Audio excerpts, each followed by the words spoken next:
Mr. Stopa? May it please the court. I'm Mark Stopa, counsel for the appellants. I would request 5 minutes for rebuttal. Your Honor, there are two reasons why I submit that the lower court's final judgment of foreclosure should be reversed. What I want to talk about first may feel like deja vu for some of you with respect to the lower court's admission of a copy of the loan modification in lieu of the original, despite our best evidence rule objection below. This court has recently authored the McCampbell decision, which speaks to this issue. And in all candor, the law has become a bit muddled here. McCampbell is easily resolved. McCampbell. Nice oral argument. You made your pitch. The other side got him, said, he's right, we concede error, send it back based on Radigan. That is. And then we said, fine, we're sending it back based on Radigan. But by the way, trial judge, the 4th District may have sounded a retreat on Radigan. We don't know, but be aware that this opinion's out. So McCampbell's pretty much the stipulation the counsel made at the oral argument. Mr. Stopa was right. We concede error, send it back. So McCampbell is certainly unusual in that respect. Okay.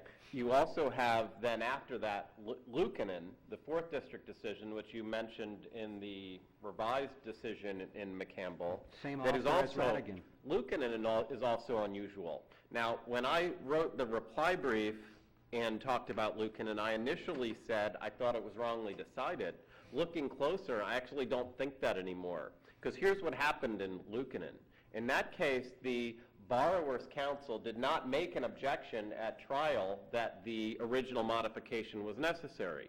Instead, for the first time on rehearing, the borrower's counsel argued that the loan modification was a negotiable instrument, and so the original was necessary. So not only was the argument not preserved, but it was a very narrow argument that was made in Luukkonen. It was only that the original modification, or that the modification was a negotiable instrument, so the original was necessary. That argument is wrong, and I agree that it's wrong. In fact, I've argued that to this court, as Luukkonen found, and all that the Luukkonen court found was that a loan modification is not a negotiable instrument. I agree with that. A loan modification is not a negotiable instrument because it's not payable to bearer or payable to order.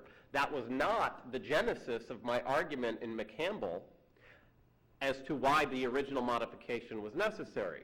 The argument that I made in McCampbell, which the Luukkonen court did not even address because the borrower's counsel did not even argue it, is that the original modification is necessary not because it's a negotiable instrument, but because under 9953 subsection 1, it is a document that evidences the right to the payment of money that is transferred by delivery in the ordinary course of business by endorsement or assignment. Whether a loan modification, whether the original loan modification is required based on that language in 9953 sub 1 has yet to be addressed by any Florida court. It was not adjudicated by the 4th District in those cases because that argument was not presented in those cases, and it's not in the decision. And it was not addressed in McCampbell because, as Your Honor indicated, that was resolved by a confession of error.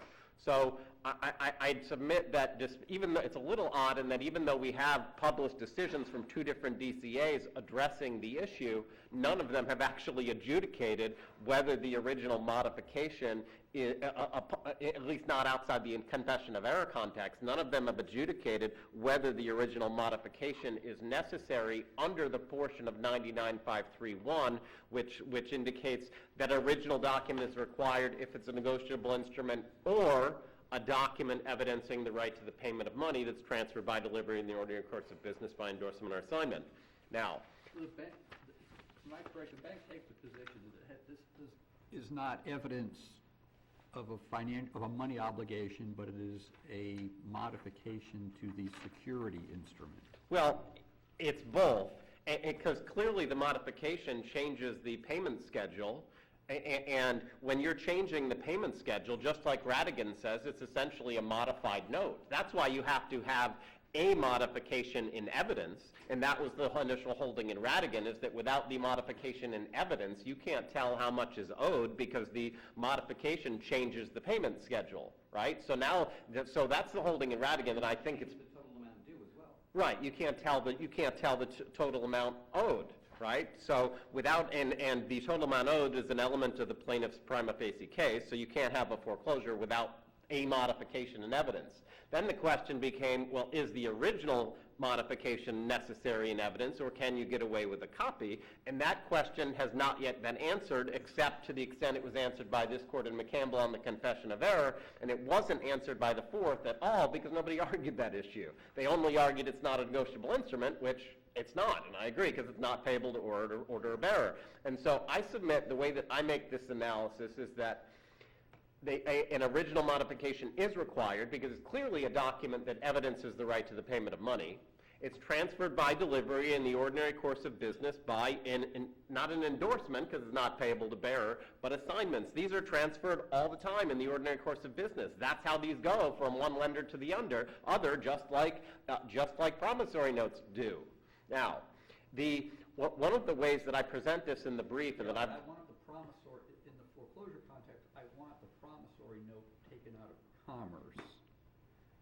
Do you say would that be the same for the loan modification document? No, I don't think the rationale is necessarily the same, but here's the way, and here's the way I present that. There's a take out of commerce rationale for original notes. Because it's negotiable. Right, because it's negotiable, but go to 9953 sub 1.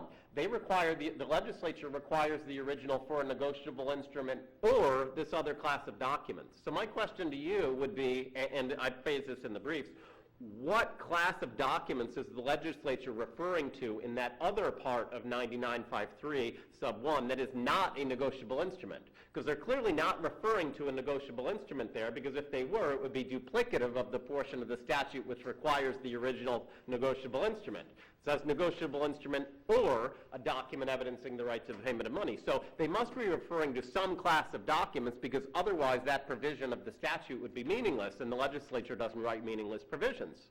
So the question is, what class of documents are they referring to that are documents that evidence a right to the payment of money, that are not a negotiable instrument, that are transferred by delivery in the ordinary course of business by an endorsement or assignment?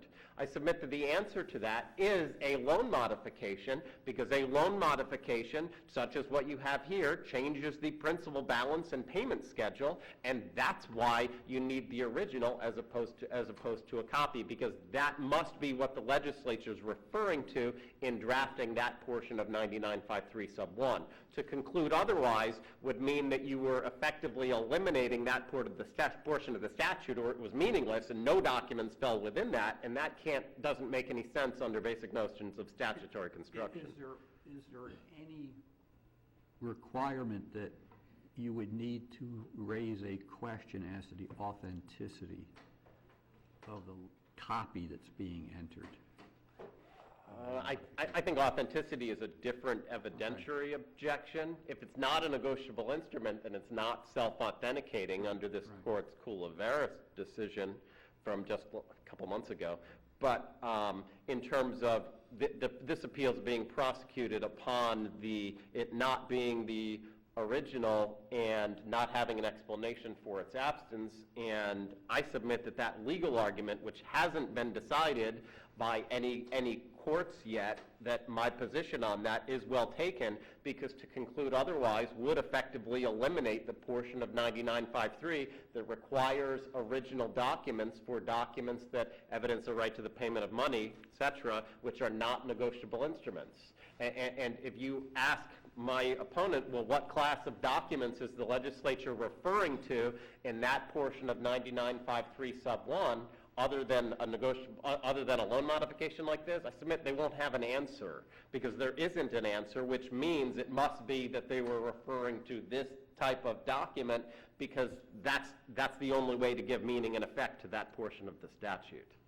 And so I submit that that's part of the reason why my opponent McCampbell confessed error, because there is no answer to that question. What category of documents was the legislature referring to here? Except for a loan modification, there's no way to answer that question, and that's why the original was required. Our objection on that issue was well taken, and a reversal is appropriate on that basis. Now, I also submit, changing gears unless there's more questions there on that analysis, that a reversal is required under a substantial compliance analysis based on the content of the default letter. And the problem here is that the default letter required more than $77,000 to be paid to cure the default, when the amount that should have been required was only approximately $9,000. Now, substantial compliance is defined in this court's Malam decision as that being, quote, nearly equivalent to that which paragraph 22 requires. Making someone pay $68,000 more than is required to cure the default is not nearly equivalent. So that's not substantial compliance. So the only argument becomes, well, was the amount set, should it actually have been $9,000 like I'm saying, or was their $77,000 figure correct? If it should have been $9,000, it clearly doesn't substantially comply to make them pay $68,000 more than they should have. Now, I submit that this is another issue for which there's not a lot of case law on, but that the law, in particular the Bartram decision, supports my analysis that it should have been $9,000, and here's why. You had the prior lawsuit between these parties was involuntarily dismissed in November of 2013. Now, under Bartram, the Florida Supreme Court's analysis, the involuntary dismissal of that case served to decelerate the balance due. When the complaint in the prior case was filed, that accelerated the balance due. When that case was involuntarily dismissed, that decelerated the balance due. In between, there were not any monthly payments even due. The loan existed in an accelerated status. There were no monthly payments due.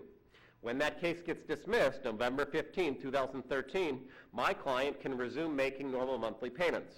So when December 1st, 2013 comes, my client can resume making payments. And if we do resume